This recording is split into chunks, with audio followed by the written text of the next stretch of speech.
ஹாயபா நேயர்களுக்கு வணக்கம். இது செயின்ட் ஜோசப் யூனிவர்சிட்டி வழங்கும் கற்போம் கற்பிப்போம்.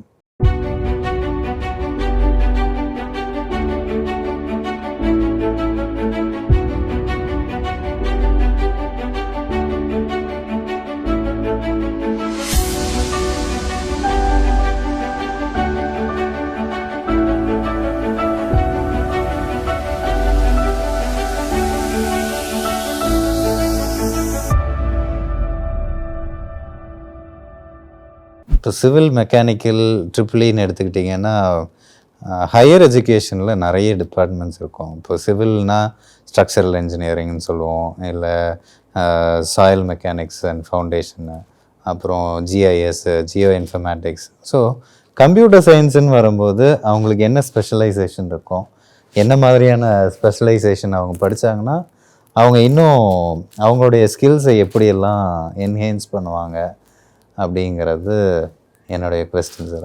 அதுக்கு ஏதாவது முன்னாடி எல்லாம் உங்களுக்கு கம்ப்யூட்டர் சயின்ஸ் பார்த்தீங்கன்னா பிஜி கம்ப்யூட்டர் சயின்ஸ் மட்டும் தான் இருந்துச்சு, எம்இ கம்ப்யூட்டர் சயின்ஸ் தான் இருந்துச்சு. இப்போ அப்படி இல்லை, இப்போ அது இங்கே மாறிச்சு. இங்கே நிறைய பிரான்ச்சஸ் வந்துட்டு BE computer ME computer engineering, அப்புறம் ME networking, ME computer and communication, ME ADS, ME machine learning, ME cyber security, ME augmented reality, virtual reality, ARVR, இந்த மாதிரி எம்இலே நிறைய ஸ்பெஷலைசேஷன் வந்துட்டு இருப்போம். டெக்னாலஜி பேஸ்மெண்ட் டெக்னாலஜி வந்துட்டு இருப்போம். ஏன்னா என்ன ஒரு இதுன்னா நீங்கள் இந்த மாதிரி டிஃப்ரெண்ட் டெக்னாலஜிஸ் வரும்போது அந்த டொமைனில் உங்களுக்கு இன்னும் நாலேஜ் உங்களுக்கு வேணும்னு விரும்புகிறவங்க அந்த டொமைன் அந்த பர்டிகுலர் டொமைனை சூஸ் பண்ணி படிக்கலாம். இல்லை ஜெனரலாக எனக்கு போதும்னா எம்ஏ கம்ப்யூட்டர் சயின்ஸே படிக்கலாம். அது உங்கள் விருப்பம் தான், எது படித்தாலாம் அப்படிலாம் இந்த மாதிரி படிக்கணும் அப்படி கிடைக்கலாம் கிடையாது. அவங்களோட விருப்பத்துக்கு ஏற்றபடி அவங்க எதில் இன்ட்ரெஸ்ட்டாக இருக்காங்களோ, எந்த டெக்னாலஜி இன்ட்ரெஸ்ட்டாக இருக்காங்களோ அந்த டெக்னாலஜியை படிக்கிறது நல்லது. இன்னும் சிலவங்க என்னென்னா அதை அடுத்து பிஹெச்டி பண்ணணுன்றதோட பையமோடு படிப்பாங்க. அப்படி படிக்கும்போது அவங்க இந்த டொமைனில் பிஹெச்டி பண்ண ஆசைப்படுறாங்களோ, ரிசர்ச் பண்ண ஆசைப்படுறாங்களோ, அந்த டொமைனை எம்இயில் படித்தாங்கன்னா அவங்கள பேசிக் நாலேஜ் அதிகமாக கிடைக்கும், அவங்களுக்கு மற்றவங்களோட அதிகமாக கிடைக்கும், கொஞ்சம் ஈஸியாக இருக்கும் அவங்க பண்ணுறது. இல்லை நீங்கள் பிஹெச்டி ஜாயின் பண்ண போகிறதா அந்த பேசிக் படிக்க வேண்டியிருக்கும். இது நீங்கள் பிஜிலே படிச்சிருவீங்க, டைரெக்டாக ரிசர்ச்சில் நீங்கள் என்ட்ரு ஆகிடலாம். பிஜி முடித்த உடனே நீங்கள் டைரெக்டாக பிஹெச்டி என்ட்ரு ஆகிடலாம். அந்த ஒரு அட்வான்டேஜ் இருக்குது நீங்கள் வேறு டொமைன் சூஸ் பண்ணுறதுனால. இது இப்போ எல்லா டிபார்ட்மெண்ட்டில் கம்ப்யூட்டர்ஸ் மட்டும் இல்லை, உங்களுக்கு எலக்ட்ரானிக்ஸ் டிபார்ட்மெண்ட்டில் எப்படி இருக்குது, எலக்ட்ரிக்கல் எப்படி இருக்குது, டிஃப்ரெண்ட் பிரான்ச்சஸ் இருக்குது, எல்லாமே இருக்குது. அது அந்தந்த ஸ்டூடெண்ட்ஸோட அவங்க இன்ட்ரெஸ்ட் ஏற்றபடி அவங்க படிக்கலாம், எது வேணாலும் படிக்கலாம். ஃபார் எக்ஸாம்பிள் நெட்வொர்க்கிங்னா நெட்வொர்க் ரிலேட்டட் பேஸ்ட் என்ன கம்பெனிஸ் இருக்கோ அதுக்கு அந்த கம்பெனிஸ் எஃபிஷியண்ட்டாக போகலாம். ஸ்டூடெண்ட்ஸ் நம்ம டிஎம்ஐ காலேஜ்லேருந்து ஒவ்வொரு கம்பெனிஸ்லேயும் நம்ம ப்ளேஸ் பண்ணுவோம். எது மாதிரி கம்பெனிஸில் ப்ளேஸ் ஆகிருக்காங்க, என்ன மாதிரியான ஜாப்ஸில் இருக்காங்க அப்படிங்கிறத பற்றி கொஞ்சம். டிஎம்ஐ காலேஜில் நாங்கள் எல்லா கம்பெனிஸும் வர்றாங்க. இதில் இந்த இயர் பார்த்திங்கன்னா 42 கம்பெனிஸ் நம்ம காலேஜ் விசிட் பண்ணியிருக்காங்க. விசிட் பண்ணி இன்டர்வியூ பண்ணி நம்ம கேண்டிடேட்ஸாக செலக்ட் பண்ணியிருக்காங்க. மேக்ஸிமம் சேலரி உங்களுக்கு 12 lakhs சேலரி எல்லாம் ப்ளேஸ் ஆகிருக்காங்க. டிசிஎஸ், விப்ரோ, ஹெக்ஸாவேர், இந்த கம்பெனிஸ் எல்லாம் ஸ்டூடெண்ட்ஸ் ப்ளேஸ் ஆகிருக்காங்க. டாப் கம்பெனிஸ்லாம் ப்ளேஸ் ஆகிறாங்க. அதில் எல்லாமே நம்ம ஸ்டார்டிங்கில் அவங்களுக்கு ஜாப்னு போகும்போது சாஃப்ட்வேர் இன்ஜினியர், ப்ரோக்ராமர், அந்த மாதிரி ஜாப் தான் ஸ்டார்டிங்கில் அவங்களுக்கு கிடைக்கும். அது கிடைச்சவங்க அதில் எக்ஸ்பீரியன்ஸ் ஆன பிறகு அவங்களுக்கு டீம் லீடர், ப்ராஜெக்ட் மேனேஜர், அந்த மாதிரி அடுத்த லெவலில் அவங்களுக்கு போஸ்டிங் வரும். டைரெக்டாக போஸ்டிங் அந்த மாதிரிலாம் வராது. ஃபஸ்ட்டு பேசிக் லெவலில் அவங்களுக்கு பிஇ முடித்த உடனே அவங்களுக்கு இந்த programmer, software engineer, web developer, இந்த மாதிரிப்பட்ட ஜாப் டிஸ்கிரிப்ஷன் தான் கிடைக்கும். அந்த ஜாபில் உள்ள என்ட்ரு ஆகிட்டு அவங்களுக்கு அதில் உள்ள சீனியர் ஆகும்போது அடுத்த லெவலுக்கு அவங்க மூவ் ஆகலாம்.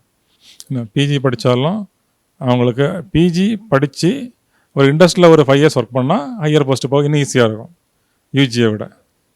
இப்போ ஒரு ஃபார் எக்ஸாம்பிள் ஒரு மேனேஜர் போஸ்ட் வருது, 2 பேர் காம்பீட் பண்ணுறாங்க. ஒருத்தன் பிஇ தான் இருக்குது, இன்னொருத்தன் பிஜி வச்சுருக்கான், எம்இ வச்சுருக்கான். அப்போ 2 பேரும் மற்றபடி காம்படிட்டிவ்லாம் சேம் மார்க் வாங்குறாங்க. இந்த வரும்போது 2 பேர் ஒரே லெவலில் வரும்போது ப்ரிஃபரன்ஸ் அந்த எம்இக்கு வரும், பிஜிக்கு வரும். இது போக நீங்கள் இன்ஜினியரிங் முடித்த உடனே ஹையர் ஸ்டடீஸ் போடலாம் ஃபாரினுக்கு. அங்கே எம்எஸ் பண்ணலாம், எம்எஸ்சி பண்ணலாம். இந்த மாதிரிப்பட்ட கோர்சஸ் எல்லாம் நீங்கள் ஃபாரின் யூனிவர்சிட்டியில் பண்ணலாம். அதுக்கு நீங்கள் படிக்கும்போதே அந்த ஐஎல்டிஎஸ் எக்ஸாம், டோஃபல் எக்ஸாம் நீங்கள் ப்ராக்டிஸ் பண்ணிங்கன்னா கரெக்டாக அந்த ஃபைனல் இயர் முடியும் போது நீங்கள் எக்ஸாம் கிளியர் பண்ணிட்டீங்கன்னா ஈஸியாக நீங்கள் அடுத்த ஹையர் ஸ்டடீஸ் அங்கே படிக்கலாம். அதுக்கு ஆப்பர்ச்சுனிட்டி இருக்குது. நம்ம டிஎம்ஐ காலேஜில் அதுக்கு தனியாக ட்ரைனிங் கொடுக்குறோம். ஃபாரின் ஒவ்வொரு செகண்ட் இயர் படிக்கும்போதே ஒரு அவேர்னஸ் ப்ரோக்ராம் கண்டக்ட் பண்ணி எந்த கேண்டிடேட்ஸ்லாம் ஃபாரின் போகிறதுக்கு இன்ட்ரெஸ்ட்டாக இருக்கீங்க, ஹையர் ஸ்டடி பண்ணுறதுக்கு இன்ட்ரெஸ்ட்டாக இருக்கீங்கன்னா அந்த கேண்டிடேட்ஸுக்கு 3rd yearலேருந்து தனியாக ட்ரைனிங் கொடுக்குறோம். IL test training, TOEFL training, அந்த மாதிரி ட்ரைனிங் எல்லாம் கொடுக்குறோம். அப்போ அந்த ட்ரைனிங்கில் அவங்க அட்டன் பண்ணும்போது அவங்களால அந்த எக்ஸாம்ஸ் கிளியர் பண்ணுறது கொஞ்சம் ஈஸியாக இருக்குது. ஈஸியாக இருக்கிறதுனால அவங்க ஃபாரின் போகிறது ட்ரைனிங் கொடுக்கணும். இல்லைனா வெளியே போய் அவங்க ட்ரைனிங் எடுக்க வேண்டியிருக்கும். வெளியே போய் ட்ரைனிங் எடுக்கும்போது அவங்க காஸ்ட்டும் அதிகமாக இருக்கும், அவங்க டைம் ஸ்பெண்ட் பண்ண கஷ்டமாக இருக்கும். இது அவங்களுக்கு இந்த காலேஜ் டைம்லேயே கூட வரதால ஈஸியாக அவங்கள மேனேஜ் பண்ண முடியும். அதுக்கு நாங்கள் ட்ரைனிங் கொடுக்குறோம். அதே மாதிரி கம்பெனியில் வந்து ஃபஸ்ட் ரவுண்டு எப்பவுமே ஆப்டிடியூட் தான். ஆப்டிடியூட் அவன் படிக்கும்போது கவர்மெண்ட் ஜாபும் போய்க்கலாம். இப்போ ஃபஸ்ட்டு வந்து கவர்மெண்ட் ஜாப்ல மேக்ஸிமம் ஆப்டிடியூட் தான். ஆப்டிடியூட் படிக்கும்போது ஆப்டிடியூடுக்கு தனியாக ட்ரைனிங் கொடுக்குறோம். அங்கே ஆப்டிடியூடு தனியாக ட்ரைனிங். ஆப்டிடியூடுக்கு இப்போ என்ன மாதிரியான செக்டார்ஸ், கவர்மெண்ட் செக்டார்ஸில் கம்ப்யூட்டர் சயின்ஸ் இன்ஜினியருக்கு ஸ்பெசிஃபிக்காக ஏதாவது ஜாப் ஆப்பர்ச்சுனிட்டிஸ் இருக்கா? கவர்மெண்ட் செக்டர்லேயும் உங்களுக்கு ஜாப் வச்சுட்டு இருக்குது. கவர்மெண்ட் செக்டரில் உங்களுக்கு பேங்கிங் செக்டரில் பார்த்தீங்கன்னா கம்ப்யூட்டர் ஆப்ரேட் தனியார் கம்ப்யூட்டர் ஆப்ரேட்டர்ஸ், கம்ப்யூட்டர் மேனேஜர் இருக்காங்க, நெட்வொர்க்கிங் மேனேஜர் இருக்காங்க, செக்யூரிட்டி ப்ரொஃபஷனல்ஸ் இருக்காங்க. இந்த மாதிரி டிஃப்ரெண்ட் போர்ட்ஃபோலியோவில் ஒர்க் பண்ணுறாங்க கவர்மெண்ட் ஃபீல்ட்லையும். அப்போ இது போக நம்ம ஐடி தனி டிபார்ட்மெண்ட்டே இருக்குது கவர்மெண்ட்டில். IT department, ministry of information technology department இருக்குது. அந்த டிபார்ட்மெண்ட் நிறைய இருக்குது. நமக்கு ஒரு பெரிய ட்ராபேக் என்னென்னா கவர்மெண்ட்டில் சாஃப்ட்வேர் கம்பெனிஸ் ரொம்ப இல்லை, லிமிட்டடாக இருக்குது. சொல்லிக்கொள்கிற மாதிரி எந்த சாஃப்ட்வேர் கம்பெனியும் கவர்மெண்ட்டில் இல்லை. கவர்மெண்ட் ஆர்கனைசேஷனாக கிடையாது. கவர்மெண்ட் ஆர்கனைசேஷன் கிடையாது. இப்போ கவர்மெண்ட் ஆர்கனைசேஷனே ஒரு ப்ரைவேட் கம்பெனியோட சாஃப்ட்வேர் தான் யூஸ் பண்ணிகிட்டு இருக்காங்க. இன்ஃபோசிஸோட சாஃப்ட்வேர், ஐபியோட சாஃப்ட்வேர் தான் அவங்க யூஸ் பண்ணிகிட்டு இருக்காங்க. அவங்களுக்கு தனியாக சாஃப்ட்வேர் டெவலப் பண்ணுற கம்பெனிஸு இல்லை பெரிய அளவில். அதனால தான் உங்களுக்கு கவர்மெண்ட் செக்டரில் இந்த கம்ப்யூட்டர் ஃபீல்டில் படித்தவங்க உள்ள வேலை பார்க்குற கொஞ்சம் கம்மியாக இருக்கும். உங்களுக்கு மற்ற ஃபீல்டு அதிகமாக இருக்க விட அதுக்கு இந்த ஃபீல்டு இருக்காது. மற்ற மாதிரி இந்த குரூப் 1, குரூப் 2, குரூப் 3, குரூப் 4 இதிலெல்லாம் வந்து நம்ம காமனாக இருக்கிற சப்ஜெக்ட்ஸ் வந்து எனி டிகிரி. அதனால அந்த டிகிரி இப்போ கம்ப்யூட்டர்ஸ் படித்தாலும் சரி தான், இல்லை எந்த டிகிரி இருந்தாலும் தான், பிஎஸ்சி இருந்தாலும் ஓகே தான், பிஏ இருந்தாலும் ஓகே தான். எல்லாருக்கும் கொஞ்சம் ஏஜ் லிமிட் இருக்கும். இப்போ குரூப் 1னா அதுக்கு ஏஜ் லிமிட் இருக்குது, குரூப் 2க்கு இருக்குது, குரூப் 4 அப்போ போகிறாங்கன்னா அந்த ஏஜ் லிமிட்டுக்குள்ளே அந்த அவங்க கம்ப்ளீட் பண்ணுற மாதிரி இருக்கும். அது சொன்னாங்களே அந்த ஆப்டிடியூட் லெவல் போகணும். அதுக்கு அந்த எக்ஸாமுக்கு என்ன சிலபஸ் ஃப்ரேம் பண்ணணுமோ நம்ம அப்படியே ப்ரிப்பேர் பண்ணுறது. அந்த ஆப்டிடியூட் வந்து நம்ம காலேஜ்லேயே நம்ம வந்து பண்ணிகிட்டு இருக்கோம். அது வந்து நம்ம ப்ரிப்பேர் பண்ணணும். இந்த கம்ப்யூட்டர் சயின்ஸ் டிபார்ட்மெண்ட் சொல்லும்போது இந்த computer science, AML, ADS, IT இதெல்லாம் பார்த்திங்கன்னா நம்ம காலேஜில் 18 லேப்ஸ் இருக்குது. 18 லேப் இருக்குது கம்ப்யூட்டருக்கு மட்டுமே, ஸ்பெஷலைஸ்டாக கம்ப்யூட்டர் லேப்ஸ். அந்த கம்ப்யூட்டர் லேப்ஸில் 6 சென்டர் ஆஃப் எக்ஸலன்ஸ் இருக்குது. 6 சென்டர் ஆஃப் எக்ஸலன்ஸ்னால் ஒரு இண்டஸ்ட்ரி கூட நாங்கள் டையை போட்டு அந்த இண்டஸ்ட்ரியல் ட்ரைனிங் இங்கே கொடுப்போம். அதான் சென்டர் ஆஃப் எக்ஸலன்ஸ்.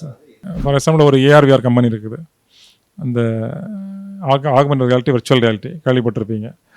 அந்த கம்பெனிக்கு அவங்க எங்கள் கூட டையை பண்ணிவிட்டு அந்த ட்ரைனர்ஸ் அவங்க கம்பெனி இண்டஸ்ட்ரி ப்ரொஃபஷனலே நம்ம காலேஜில் வந்து நம்ம ஸ்டூடெண்ட்ஸ் ட்ரைனிங் கொடுப்பாங்க. ட்ரைனிங் கொடுத்து ஒரு அசஸ்மெண்ட் கண்டக்ட் பண்ணுவாங்க. கண்டக்ட் பண்ணி அசஸ்மெண்ட்டில் பாஸ் ஆனவங்களுக்கெல்லாம் சர்டிஃபிகேட் கொடுப்பாங்க. அப்படி கொடுத்து நம்ம காலேஜில் ஒரு செட் ஆஃப் 100 ஸ்டூடெண்ட்ஸ் ட்ரைனிங் முடித்தாங்கன்னா நமக்கு சென்டாக்ஸ் அவார்டு கொடுப்பாங்க. அந்த டெக்னாலஜியில் நீங்கள் எக்ஸலன்ஸாக இருக்கீங்க அந்த மாதிரி அவார்டு கொடுப்பாங்க. அந்த மாதிரி நம்ம ஒரு 6 சென்டர் ஆஃப் வச்சுருக்கோம். நம்ம கம்ப்யூட்டர் சயின்ஸ் ஃபீல்டில் மட்டும் சொல்கிறோம் இந்த ரேஞ்சில். அப்போ அந்த மாதிரி பண்ணுறதுனால உங்களுக்கு நிறைய லேட்டஸ்ட் டெக்னாலஜியில் நம்ம ஸ்டூடெண்ட்ஸு இண்டஸ்ட்ரி ட்ரைனிங் அவங்களுக்கு கிடைக்கிது, ப்ளஸ் சர்டிஃபிகேட்டும் கிடைக்கிது. அப்போ வெளியே வரும்போது காலேஜ் விட்டு முடித்தவங்க வெளியே வரும்போது அவங்க யூனிக்காக தெரிவாங்க. வேறு டிகிரி செட் மட்டும் இல்லாமல் அவங்கள்ட்ட மேஜர் டிகிரி இருக்கும், மைனர் டிகிரி இருக்கும், இது போக சர்டிஃபிகேஷன் கோர்சஸ் பண்ண சர்டிஃபிகேட் இருக்கும். அது மாதிரி ஆப்பர்ச்சுனிட்டி அதிகம் அவனுக்கு. வெளியே போனோன்னா ஈஸியாக ப்ளேஸ் ஆகும். ஈஸியாக ப்ளேஸ் ஆகி வெளியே கம்பெனிப்போம். இப்போ இங்கே நம்ம காலேஜ்லேயே ப்ளேஸ் ஆகி வெளியே போவோம். அது சேலரி பேக்கேஜ் உங்களுக்கு ஜாஸ்தியாக இருக்கும், நல்லாயிருக்கும். இப்போ பார்த்தீங்கன்னா கொரோனாவுக்கு முன்னால் சிவில் மெக்கானிக்கல் கொஞ்சம் நல்லா நிறைய ஸ்டூடெண்ட்ஸ் வந்து ஒவ்வொரு டிபார்ட்மெண்ட்லேயும் படிச்சுட்டு இருந்தாங்க. அதுக்கப்புறம் கொரோனாக்கு அப்புறம் பார்த்தீங்க அப்படின்னா பிஃபோர் கொரோனா, ஆஃப்டர் கொரோனா பார்த்தோம் அப்படின்னா சிஎஸ்சி கொஞ்சம் அப்படி மேலே வர ஆரம்பிச்சிட்டாங்க.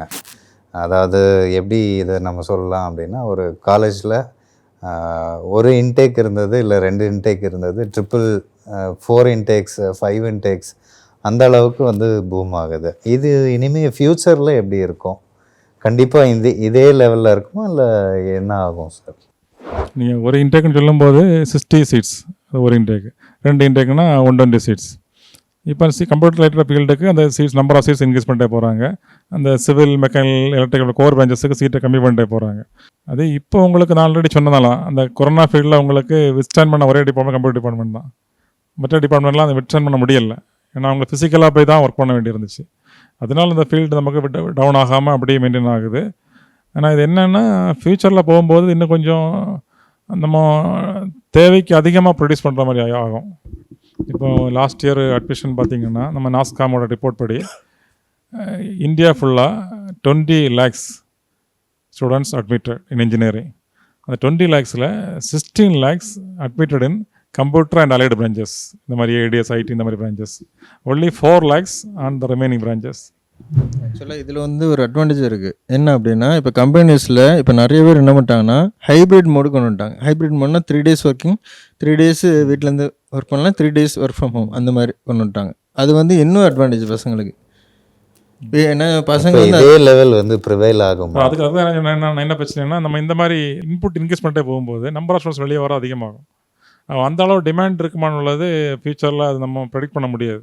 கம்பெனிஸுக்கு வந்து இது வந்து லாபமான விஷயம்தான். 3 நாள் வேலைக்கு போனால் ஆமாம், அவங்களுக்கு அந்த கரண்ட் செலவு அந்த இதெல்லாமே இதுவாகும். அவங்க மீட்டிங்ஸ் இன்ட்ரெஸ்ட்லாம் 3 நாள் வச்சுருவாங்க. ஆமாம், மீட்டிங்ஸ் இன்ட்ரெஸ்ட்லாம் அந்த 3 நாள் வச்சுட்டு ரிமைனிங் டேஸில் அவங்க ஒர்க் பண்ண வச்சுருவாங்க.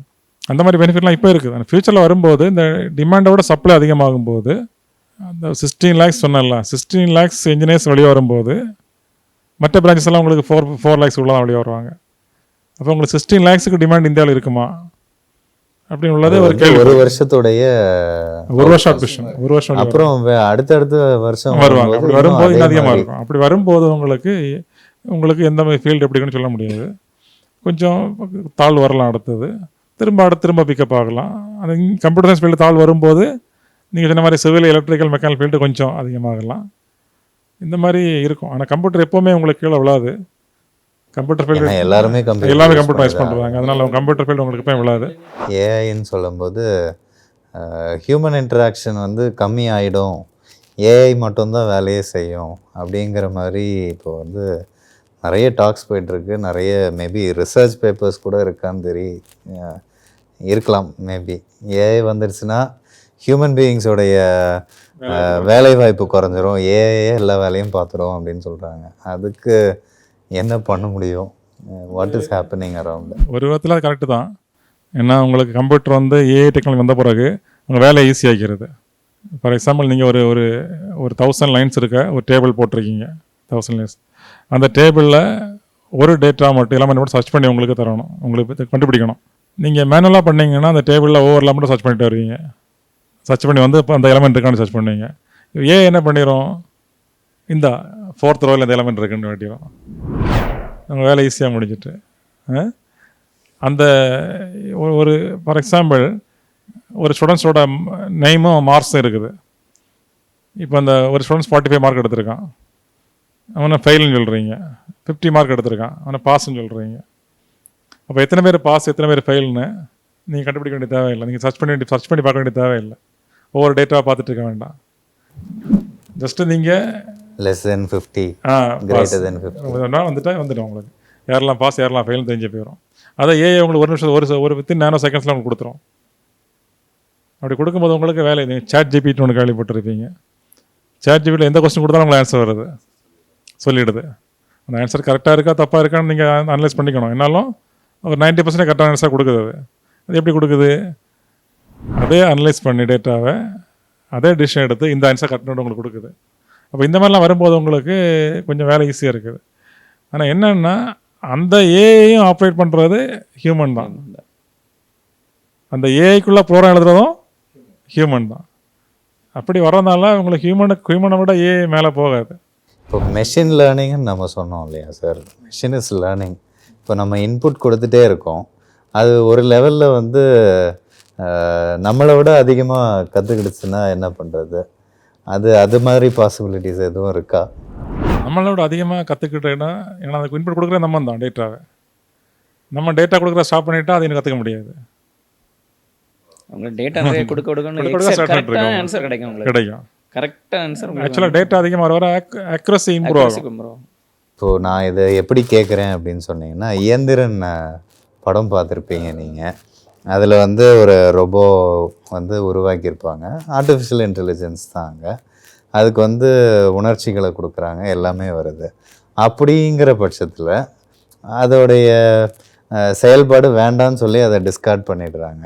ஆனால் அது என்ன ஆகுதுன்னா வேறு மாதிரியாக அதை ப்ரோக்ராம் பண்ணி அதை அழிவுக்குன்னு கொண்டு போகிறாங்க. ஸோ அந்த டைமில் அது வந்து மல்டிபிள் ஆகுது. அது படத்துக்காக அப்படி பண்ணுறாங்க. அது ப்ராக்டிக்கலாக அப்படி நடக்க வாய்ப்பு இல்லை. ஏன்னா ஒரு அப்ளிகேஷன் டெவலப் பண்ணும்போது, ஒரு ஏஐ டெவலப் பண்ணும்போது, அந்த ஏஐ ஒரு பர்பஸ்க்காக டெவலப் பண்ணுறாங்க. அந்த பர்பஸுக்கு தான் அதை ஒர்க் பண்ணணும். அந்த பர்பஸ் அதை விட்டு வேண்டாம் தெரியுமா ஸ்டாப் பண்ணிக்கலாம். நீங்கள் அது உங்கள் கண்ட்ரோலாக இருக்குது. எந்த ஏஐ இருந்தாலும், எந்த ஏஐ மிஷினாக இருந்தாலும், எந்த ரோபோட்டாக இருந்தாலும் உங்கள் கண்ட்ரோலாக இருக்குது. நீங்கள் எப்போ வேண்டாம்னா ஸ்டாப் பண்ணிக்கலாம். ஆனால் என்னன்னா சில சில ஹேக்கர்ஸு அதை ஹார்ம்ஃபுல் பர்பஸுக்காக டெவலப் பண்ணாங்கன்னா, யூஸ் பண்ணாங்கன்னா, அந்த மாதிரி வரும்போது தான் அது உங்களை அழிவை கொண்டு வர்றது. நார்மலாக ஏஐ ரோபோட்ஸ்லாம் உங்களை அழிவை கொண்டு வர்றது, உங்களை சப்போர்ட் பண்ணால் இருக்குது. ஆனால் யாராவது இந்த மாதிரி டெரரிஸ்ட்டு, அந்த மாதிரி இவங்க எல்லாம் ஹேக்கர்ஸு ஏதாவது ஒரு ஹார்ம்ஃபுல் பர்பஸுக்காக அதை டெவலப் பண்ணி அப்படி கொண்டு வரும்போது தான் அது உங்களுக்கு ஹார்ம்ஃபுல் ஆப்ரேஷனை பண்ணுது. மற்றபடி நார்மலாக ஏஐ ஹார்ம்ஃபுல் ஆப்ரேஷனை பண்ணாது. அது ஹார்ம்ஃபுல்லாக டெவலப் பண்ணது கிடையாது. நம்ம ஹியூமனை சப்போர்ட் பண்ண தான் டெவலப் பண்ணி கொண்டு வந்திருக்கோம். அதனால் அந்த மாதிரிலாம் நீங்கள் யோசிக்க வேண்டாம், அந்த மாதிரிலாம் வராது. இப்போ பார்த்தீங்க அப்படின்னா நம்மளுடைய இந்தியன் கவர்மெண்ட்டில் வந்து நியூ எஜுகேஷ்னல் பாலிசி இருக்குது. இந்த நியூ எஜுகேஷ்னல் பாலிசினால் கம்ப்யூட்டர் சயின்ஸ் டிபார்ட்மெண்ட்டுக்கு ஏதாவது பின்தங்கல் ஏற்படுறதுக்கு வாய்ப்பு இருக்கா? இல்லை இது இன்னும் அதிகமாக தான் ஆகும் அப்படின்னு சொல்கிறீங்களா? New education policy department wise கிடையாது. நியூ எஜுகேஷன் பாலிசி எல்லா டிபார்ட்மெண்ட் தான். அது 2020 NEP 2020. அதோட எய்ம் என்னன்னா ஸ்டூடெண்ட்ஸுக்கு ஈஸியாக இருக்கணும். அதுதான் அந்த நியூ எஜுகேஷன் பாலிசியோடது. ஸ்டூடெண்ட்ஸ் இன்னும் ஈஸியாக லேர்ன் பண்ணிக்கலாம். அதில் நிறைய ஃபீச்சர்ஸ் வந்துருக்குது. ஒரு ஃபீச்சர் என்னென்னா மல்டிபிள் என்ட்ரி மல்டிபிள் எக்ஸிட். நீங்கள் ஒரு 2 years படிக்கிறீங்க, ஒரு 4 BE இன்ஜினியரிங் 4 years கோர்ஸ். நீங்கள் 2 years மட்டும் தான் படிக்கிறீங்க. 3rd இயரில் உங்களை ஜாயின் பண்ண முடியலை. உங்களுக்கு ஃபேமிலி ஏதாவது ப்ராப்ளம், இல்லை பர்சனல் ஏதாவது ப்ராப்ளம், இல்லை மெடிக்கல் இஷ்யூ, உங்களுக்கு 3rd இயர் கண்டினியூ பண்ண முடியலை. 2nd இயரில் ட்ராப் ஆகிறீங்க. இப்போ நீங்கள் கரண்டாக இருக்க எஜுகேஷன் பாலிசி படி நீங்கள் 2nd இயர் ட்ராப் பண்ணிங்கன்னா உங்களுக்கு டிகிரியும் கிடைக்காது, எதுவுமே கிடைக்காது. உங்கள் குவாலிஃபிகேஷன் +2 தான். +2 தான் படித்த 2 வருஷமும் 2 வருஷம் வேஸ்ட்டாக போயிடும், உங்களுக்கு கிடைக்காது. இந்த நியூ எஜுகேஷன் பாலிசியில் இந்த 2 years முடிஞ்ச உடனே நீங்கள் 2 years முடிச்சுட்டு நீங்கள் ட்ராப் ஆனீங்கன்னா உங்களுக்கு ஒரு டிப்ளமோ சர்டிஃபிகேட் கிடைக்கும். நீங்கள் ஜாயின் பண்ணது இன்ஜினியரிங் கோர்ஸு, ஆனால் படித்த 2 years படிச்சிங்க, ட்ராப் பண்ணிட்டீங்க, டிப்ளமோ சர்டிஃபிகேட் கிடைக்கும். அப்புறம் உங்களுக்கு 1 year தாண்டி இல்லை 2 years தாண்டி உங்கள் ஃபேமிலி ப்ராப்ளம் சால்வ் ஆகிடுச்சு, உங்கள் பர்சனல் ப்ராப்ளம் சால்வ் ஆகிடுச்சு, இல்லை மெடிக்கல் இஷ்யூ சால்வ் ஆகிடுச்சுன்னா திரும்ப ஜாயின் பண்ணிக்கலாம். 3rd இயர் ஜாயின் பண்ணி அடுத்த 2 years முடிச்சிட்டிங்கன்னா டிகிரி கிடைக்கும். அதான் மல்டிபிள் என்ட்ரி மல்டிபிள் எக்ஸிட். எப்போனா வெளியே வந்துக்கலாம், எப்போனா உள்ள வந்துக்கலாம். அது ஒரு நல்ல ஃபீச்சர். உங்கள் ஸ்டூடெண்ட்ஸுக்கு இன்னும் அது லேர்ன் பண்ண இந்த டிஸ்கன்யூ ஆகிறது கம்மியாகும். உங்களுக்கு டிஸ்கன்யூ ஆனால் கூட உங்களுக்கு அந்த சர்டிஃபிகேட் வெளியே வருவாங்க. இது அந்த படிப்பு வேஸ்ட்டாக போகாது. அது உங்கள் நியூ எஜுகேஷன் பாலிசியில் இருக்குது. அதே மாதிரி இந்த உங்கள் கிரெடிட், நீங்கள் இப்போ எக்ஸ்ட்ரா கோர்ஸ் எல்லாம் பண்ணுறீங்களா, இப்போ இந்த கோர்ஸுக்கெல்லாம் சர்டிஃபிகேட் தான் நீங்கள் வச்சுட்டு இருக்கணும். சர்டிஃபிகேட் காட்டினா தான் வெரிஃபை பண்ண முடியும். மறுபடியும் வெரிஃபை பண்ணுறதுக்கு எதுவுமே இல்லை. அவங்க இதை வெரிஃபை பண்ணுறது நியூ எஜுகேஷன் பாலிசி படி அகாடமிக் கிரெடிட் பேங்க்னு ஒன்று வச்சு வைக்கிறாங்க. அப்போ நீங்கள் வாங்குகிற ஒவ்வொரு சப்ஜெக்ட்டுக்கும் ஒவ்வொரு கிரெடிட்டும் அங்கே போய் ரெக்கார்ட் ஆகிரும். அப்போ யார் வேணாலும் வெரிஃபை பண்ணிக்கலாம். நீங்கள் சப்ஜெக்டில் படிக்கிறது மட்டும் இல்லை, எக்ஸ்ட்ரா ஒரு கோர்ஸ் பண்ணுறீங்க வெளியே போயிட்டு, அந்த கோர்ஸ் தான் அங்கே ரெக்கார்ட் ஆகும், பேங்க்கில் வந்துடும், உங்களுக்கு வந்துடும். அப்போ நீங்கள் ஒரு உங்கள் ப்ரொஃபைல் ஃபுல்லாக அங்கே செக் பண்ணிடலாம். ஒரு கம்பெனி எதுக்கு ஈஸின்னா, கம்பெனி உங்களை பேக்ரவுண்ட் செக் பண்ண ஈஸி. இப்போ ஒரு இண்டஸ்ட்ரியில் நீங்கள் ஜாயின் பண்ணுறீங்கன்னா, இண்டஸ்ட்ரி உங்கள் பேக்ரவுண்ட் செக் பண்ணால் காலேஜ் ஹெச்ஓடிக்கு மெயில் பண்ணுவாங்க, மெயில் போடுவாங்க. மெயில் போட்டு இந்த பையன் இங்கே படிச்சிருக்கானா, இவ்வளோ மார்க் வாங்கிக்கிறான்னு கேட்பாங்க. இனி அந்த மாதிரிலாம் அங்கே செக் பண்ண வேண்டாம். அந்த கிரெடிட் பேங்கை செக் பண்ணிட்டா போதும், நிர்தேசம் கிடைக்கும். இந்த மாதிரிப்பட்ட அட்வான்டேஜ் எல்லாம் உங்களுக்கு நியூ எஜுகேஷன் பாலிசியில் இருக்குது. இன்னொரு பெரிய அட்வான்டேஜ் என்னென்னா, இந்த நியூ எஜுகேஷன் பாலிசியில் இந்த ஒரு 40% கோர்ஸ் நீங்கள் ஆன்லைனில் பண்ணிக்கலாம், 60% கோர்ஸ் ஆஃப்லைனில் பண்ணால் போதும். அப்படி வரும்போது நீங்கள் ஃபுல்லாகவே கிளாஸில் உட்காந்து படிக்கணும் அவசியம் கிடையாது. ஒரு செமஸ்டர் கிளாஸில் படிச்சிட்டிங்க, அடுத்த செமஸ்டர் வெளியே கூட படிச்சிக்கலாம். ஒரு IIT ஒரு கோர்ஸ் நடத்துகிறாங்க, அந்த கோர்ஸை நீங்கள் படிக்கலாம். ஒரு ஃபாரின் யூனிவர்சிட்டி ஒரு கோர்ஸ் நடத்துகிறாங்க, அது நல்லா இருக்கணும் நீங்கள் ஃபீல் பண்ணுறீங்க ஸ்டூடெண்ட்ஸு, நான் அதை லேர்ன் பண்ண விரும்புகிறீங்க. இப்போ நீங்கள் அதை லேர்ன் பண்ணிங்கன்னா எக்ஸ்ட்ரா சர்டிஃபிகேட் நிற்கும், உங்களை அகாடமியில் கொண்டு வர முடியாது. நியூ எஜுகேஷன் பாலிசியில் நீங்கள் எப்படி வெளியே ஒரு கோர்ஸ் பண்ணிங்கன்னா அந்த கோர்ஸையும் உங்களை அகாடமிக் கிரெடிட் கொண்டு வந்துடலாம். நீங்கள் இங்கே ஒரு சப்ஜெக்ட் படிக்க வேண்டிய தேவையில்லை, இதுக்கு பதிலாக அதை படிச்சிருக்கீங்க, அப்போ இங்கே ஒரு சப்ஜெக்ட் ட்ராப் பண்ணிக்கலாம். அந்த ஃபெசிலிட்டிலாம் நமக்கு இதில் இருக்குது. அது ஒரு நல்ல அட்வான்டேஜ் இதில். ஆனால் நியூ எஜுகேஷன் பாலிசி மாணவர்களுக்கு படிக்கிற முறை இன்னும் எளிமையாக்குது. இப்போ நம்ம அட்டானமஸ்ங்கிறனால அதை அதுவும் எதுவும் நீங்கள் சொன்ன இந்த கிரெடிட் ட்ரான்ஸ்ஃபரை வந்து ஏதாவது பாசிபிலிட்டி? இது எல்லா இன்ஸ்டியூஷனும் வரப்போகுது. நம்ம இன்னும் இம்ப்ளிமெண்ட் ஆகலை. இம்ப்ளிமெண்ட் ஆகும்போது autonomous college, affiliated college, university எல்லாருக்குமே இந்த பாலிசி வரும்போது எல்லா யூனிவர்சிட்டி காலேஜுக்குமே உங்களுக்கு அந்த ஸ்டூடெண்ட்ஸோட லேர்னிங் லேர்னிங் ஈஸியாக இருக்கும். யூனிவர்சிட்டி முதல்ல அதை இம்ப்ளிமெண்ட் பண்ணிடுவாங்க. ஏன்னா அவங்களுக்கு ஃபுல் ஃப்ரீடம் இருக்குது. அதுக்கு அடுத்த லெவலில் ஆட்டோனமஸ் இம்ப்ளிமெண்ட் பண்ணுவாங்க. அதுக்கு லாஸ்ட் லெவலில் தான் அவங்களுக்கு அப்டேட் காலேஜ் வரும். அந்த லெவல் கொஞ்சம் இயர்ஸ் கொஞ்சம் சேஞ்ச் ஆகும். இவ்வளோ நேரம் நம்ம கம்ப்யூட்டர் சயின்ஸ் துறையை பற்றியும் நியூ எஜுகேஷ்னல் பாலிசி மற்றும் இன்னும் நிறைய விஷயங்களை இந்த நேரத்தில் நம்ம முனைவர் டென்ஸ்லின் அவர்கள் மூலமாகவும் முனைவர் ஜிம்சன் மற்றும் முனைவர் கலைக்குமார் அவர்களும் நம்ம எல்லாம் சேர்ந்து டிஸ்கஸ் பண்ணோம். இதெல்லாம் உங்களுக்கு யூஸ்ஃபுல்லாக இருக்கும் அப்படின்னு நினைக்கிறேன். ஹாயபா நேயர்கள் சார்பாக ஒவ்வொருவருக்கும் நெஞ்சார்ந்த நன்றிகளை தெரிவித்துக் கொள்கிறோம். நன்றி. ஹாய் வியூவர்ஸ், இன்றைக்கி நாம் பேசின எல்லா கருத்துக்களும் உங்களுக்கு யூஸ்ஃபுல்லாக இருக்கும்னு நினைக்கிறேன். உங்களுக்கு இதில் ஏதாவது டவுட்ஸ் இருந்ததுன்னா கமெண்ட் செக்ஷனில் சொல்லுங்கள். இதுபோல் வேறொரு காணொளியில் சந்திக்கும் வரை இணைந்திருங்கள். நன்றி, வணக்கம்.